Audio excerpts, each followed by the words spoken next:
शांताबाई गावातील एक साधी कष्टाळू बाई होती. लहानपणापासूनच तिने कष्टाचेच ताट खाल्ले होते. लग्नानंतर ती पती गजानन आणि मुलगा समीर यांच्यासोबत राहत होती. पण तिच्या संसारात सुखापेक्षा दुःख जास्त होतं. गजानन रागीट, संशयी आणि हुकुमशहा स्वभावाचा होता.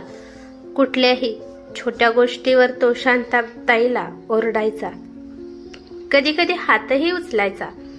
तरीही ती सहन करत राहिली, कारण घर टिकवणे आणि मुलाला योग्य वाढवणे हाच तिचा ध्यास होता. गावात तिचं नाव कष्टाळू आणि संयमी बाई म्हणून ओळखलं जायचं. पण तिच्या मनातील वेदना फक्त तिलाच ठाऊक होत्या. काळ गेला, समीर मोठा झाला आणि शहरात नोकरी करू लागला. तिथे त्याची भेट स्वाती नावाच्या मुलीशी झाली. स्वाती हुशार, निडर आणि न्यायासाठी आवाज उठवणारी होती. समीरला ती खूप आवडली. दोघांचं लग्न झालं आणि स्वाती सासरी आली. स्वातीने लग्नाच्या पहिल्या काही दिवसातच लक्षात आणले की तिचे सासरे गजानन यांचा स्वभाव कठोर आहे आणि ते शांताताईला अगदी किरकोळ गोष्टीवरूनही त्रास देतात. पण ती लगेच काही बोलली नाही. तिने आधी घराची परिस्थिती नीट समजून घेण्याचा निर्णय घेतला. एकदा असं झालं की शांताताईने सकाळच्या नाश्त्यात पोहे थोडे मऊ केले. या इतक्या वर्षापासून सासूबाई हे सगळं कसं सहन करत आहे? तिने समीरशी बोलण्याचा प्रयत्न केला, पण समीर वडिलांविषयी बोलताना गप्प बसला. आपण लहानपणापासून हेच पाहिलं आहे, आई नेहमी शांत राहते, एवढंच त्याने सांगितलं. पण स्वातीच्या मनात हे अन्यायाचं बी पेरलं गेलं होतं. स्वातीने ठरवलं की ती सासूला गप्प राहून छळ सहन करू देणार नाही. पुढच्या काही दिवसात तिने हळूहळू शांताताईशी संवाद साधायला सुरुवात केली. एकदा ती तिला विचारते, आई, तुम्ही इतक्या वर्षापासून हे सगळं का सहन करत आहात? शांताताई डोळे पुसत म्हणाली, बाळ, घर तुटू नये म्हणून, लोक काय म्हणतील म्हणून, आणि समीरच्या भवितव्यासाठी. स्वातीला जाणवलं की हा भीतीचा, सवयीचा आणि समाजाच्या दबावाचा खेळ आहे. गजानन यांचा राग आणि वागणूक दिवसेंदिवस वाढत होती. एकदा त्यांनी पैशाबद्दल शंका घेत शांताताईवर चोरीचा आरोप लावला. हे स्वातीने सहन केलं नाही. तिने ठाम आवाजात सासऱ्यांना सांगितलं, बाबा, पुरे झाले तुमचे आरोप. आईने आयुष्यभर तुमच्यासाठी कष्ट केले आणि तुम्ही तिला चोर ठरवताय? मला सगळं ठाऊक आहे. आईच्या प्रामाणिकपणावर कुणी बोट ठेवू शकत नाही. घरात क्षणभर शांतता पसरली. गजानन यांनी पहिल्यांदा सून इतक्या ठामपणे बोलताना पाहिली. शांताताईने त्या रात्री उशिरा आपल्या खोलीत बसून डोळ्यातले पाणी पुसत पुसत मनाशी ठरवलं, आता गप्प राहायचं नाही. वर्षानुवर्ष सासऱ्यांचा मानसिक आणि शारीरिक छळ सहन करत आलेली ती स्त्री होती. पण आज सुनबाईच्या डोळ्यातील आक्रोश पाहून तिला जाणवलं की आता पिढ्यानपिढ्या चालत आलेली ही भीती मोडायची वेळ आली आहे. सून स्वाती, जी नुकतीच या घरात आली होती, तिने इतक्या कमी दिवसात परिस्थिती ओळखून शांताताईच्या पाठीशी उभं राहणं हा एक मोठा दिलासा होता. रात्रभर त्या दोघी कुजबुजत एकमेकांचे अनुभव आणि दुःख शेअर करत राहिल्या. स्वातीने ठाम आवाजात सांगितलं, आई, तुम्ही ज्या जखमा लपवल्या आहेत त्या आता न्यायालयात दिसल्या पाहिजेत. शांताताईचे हात थरथरत होते, पण मनात एक वेगळाच निर्धार जन्म घेत होता. दुसऱ्या दिवशी सकाळी सासरे नेहमीप्रमाणे उधळपट्टीच्या मूडमध्ये होते. घरात सगळ्यांवर आदेश ओरडत नुसता राग काढत होते. पण आज मात्र शांताताई नेहमीसारखी शांत नव्हती. ती सरळ उठून स्वातीच्या खोलीत गेली आणि तिथेच काम सुरू केलं. सासरे डोकं बाहेर काढून चिडून विचारतात, काय ग, परत तिथेच? तुझं काम कुठं आहे हे माहित नाही का? शांताताईने एक कटाक्ष टाकून उत्तर दिलं, माझं काम आता बदललंय. सासऱ्यांना हे उत्तर अनपेक्षित होतं.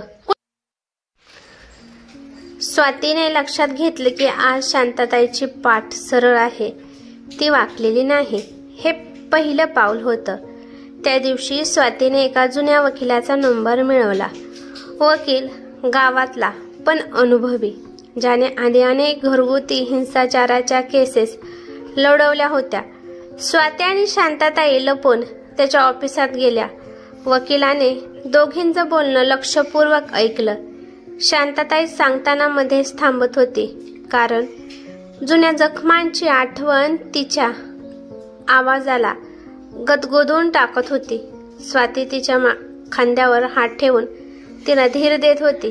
वकिलाने कागदपत्र तयार करण्यास सुरुवात केली आणि स्पष्ट सांगितलं, हे सोपं नाही, पुरावे लागतील, शेजाऱ्यांची साक्ष लागेल आणि तुमचं धैर्य लागेल.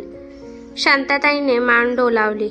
गावी अफवा पसरायला वेळ लागत नाही. 2 दिवसातच शेजार पाजारात कुजबूज सुरू झाली की शांताताई पोलिसांकडे तक्रार देणार आहे. काहींनी पाठिंबा दिला तर काहींनी उलट सासऱ्यांच्याच बाजूने बोलायला सुरुवात केली. घरचे वाद घरातच मिटवायचे अशी जुनी मानसिकता अजूनही लोकांच्या डोक्यात पक्की होती. पण स्वातीने ठरवलं होतं की अशा लोकांच्या बोलण्याला महत्त्व द्यायचं नाही.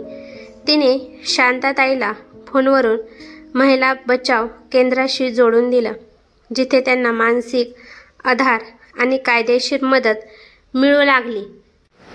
सासऱ्यांना मात्र हे सगळं खूपच चीड आणणारं होतं. त्यांनी शांताताईला धमकावायला सुरुवात केली, तू जर पोलीस स्टेशनला गेलीस तर तुझ्या मुलांना घरातून हाकलून देईल. पण आता शांताताईच्या डोळ्यात भीती नव्हती. ती सरळ उत्तर देत होती, माझ्या मुलांचं भविष्य मी बघेन, पण तुझा छळ आता नाही सहन करणार. स्वाती तिच्या पाठीशी होतीच. रात्रीच्या वेळी दोघी एकत्र बसून पुढच्या दिवसाची रणनीती आखत. हे फक्त घरगुती वाद नव्हतं, तर एका स्त्रीच्या सन्मानासाठीची लढाई होती. 3ऱ्या दिवशी सकाळी गावातील महिला मंडळाच्या काही जणी शांताताईच्या घरी आल्या. स्वातीने आधीच त्यांना परिस्थिती सांगितली होती. त्यांनी सासऱ्यांसमोर शांताताईंचा पाठिंबा जाहीर केला. आम्ही सगळ्या बायकांचा आधार आहोत आणि घरातला छळ थांबवणं हे आमचं काम आहे, असं मोठ्याने सांगितलं. सासरे मात्र त्यांच्याकडे दुर्लक्ष करत खोलीत निघून गेले. पण त्यांच्या चेहऱ्यावरची चीड स्पष्ट दिसत होती. शांताताईला जाणवलं, आता ती एकटी नाही. तिच्या बाजूला उभे असलेल्या स्त्रियांची ताकद तिला मानसिक धैर्य देत होती. त्या रात्री सासऱ्यांनी पुन्हा भांडण सुरू केलं. नेहमीप्रमाणे त्यांनी आवाज चढवला. पण यावेळी शांताताईने हात जोडून थांबण्याऐवजी ठाम आवाजात सांगितलं, तुम्ही जे करत आहात त्याचे पुरावे माझ्याकडे आहेत. आणि तिने मोबाईल दाखवला, ज्यात मागच्या काही दिवसांचे व्हिडिओ रेकॉर्डिंग होते. हे पाहून सासरे क्षणभर गप्प झाले. स्वाती बाजूला उभी होती. तिच्या डोळ्यात विजयाचा छोटासा प्रकाश झळकत होता. त्या क्षणी शांताताईला जाणवलं की पुरावे जमा करणं हे तिचं मोठं पाऊल ठरलं आहे. 2ऱ्या दिवशी वकील गावात आला. त्याने पोलीस ठाण्यात जाऊन प्राथमिक तक्रार नोंदवली. सासऱ्यांच्या ओळखीमुळे पोलीस थोडे सावध होते, पण कायदेशीर कागदपत्र स्पष्ट असल्याने त्यांनी केस नोंदवली. याच वेळी गावात चर्चा आणखी वाढली. काहींनी शांताताईचं कौतुक केलं की तिने इतक्या वर्षांनी धाडस केलं, तर काहींनी तिला दोष देत म्हटलं, घर उद्ध्वस्त करणारी बाई. स्वाती मात्र सतत शांताताईला सांगत होती, तुम्ही बरोबर आहात. जे बरोबर आहे त्यासाठी लढणं म्हणजे घर उद्ध्वस्त करणं नाही. सासरेही थांबणार नव्हते. त्यांनी काही नातेवाईकांना बोलावून शांताताईवर दबाव आणण्याचा प्रयत्न केला. तक्रार मागे घे, नाहीतर मुलांना घरातून हाकलून टाकू, असे इशारे दिले गेले. पण आता शांताताईचा आवाज बदलला होता. ती सरळ उत्तर देत होती, माझ्या मुलांचं भवितव्य मी सांभाळेन, पण छळ करणाऱ्याला शिक्षा मिळालीच पाहिजे. या ठाम भूमिकेमुळे नातेवाईकही थोडे गोंधळले. स्वातीने शांताताईला सल्ला दिला की आता मानसिक ताकद टिकवणं हे सर्वात महत्त्वाचं आहे. पुढील आठवड्यातच पहिली कोर्टाची तारीख आली. गावातून निघताना शांताताईच्या पावलांमध्ये थोडीशी भीती आणि भरपूर निर्धार होता. स्वाती तिच्या शेजारी हातात सगळे पुरावे घेऊन उभी होती. कोर्टात सासरेही आले, पण यावेळी त्यांचा आवाज चढलेला नव्हता. वकिलाने शांताताईची बाजू जोरदारपणे मांडली. साक्षीदार म्हणून महिला मंडळातील 2 जणी पुढे आल्या. दिवसाच्या शेवटी केस पुढील तारखेला ढकलली गेली. पण शांताताईला आज पहिल्यांदा जाणवलं की तिचा आवाज कोर्टात ऐकला जात आहे. ती आता भीतीतून बाहेर येत होती. अखेर कोर्टाच्या निकालानंतर शांताताईला न्याय मिळाला. सासरे यांना त्यांच्या चुकीची जाणीव झाली. गावातील लोकही शांताताईच्या धैर्याचे कौतुक करू लागले. आता घरात प्रेमाचे वातावरण तयार झाले. सासरे शांताताईची आदराने वागू लागले. स्वाती आणि शांताताई मिळून गावातील इतर स्त्रियांना सशक्त होण्याचा मार्ग दाखवत होत्या. त्यांनी शिकवलं की छळ सहन करणं धैर्य नाही, तर स्वतःला हरवण्यासारखं आहे. भीतीपेक्षा मोठं धैर्य म्हणजे उभं राहणं आणि योग्य मार्गावर पाऊल टाकणं. शांताताई आता हसत खेळत काम करत होती. घरात सुख होतं आणि स्वातीसारखी सून असल्याने ती एकटी नव्हती. गावातील लोक म्हणू लागले, अशी सासू आणि सूनच हवी. कथा शिकवते की अत्याचाराला थारा देणं म्हणजे अत्याचाराला बळ देणं, पण प्रेम, धैर्य आणि न्यायासाठी उभं राहणं आयुष्य बदलू शकतं. ही कथा कशी वाटली ते मला कमेंट करून नक्की सांगा. कथा आवडली तर लाईक शेअर नक्की करा आणि चॅनेलवरती नवीन असाल तर चॅनेलला सबस्क्राईब करा. धन्यवाद.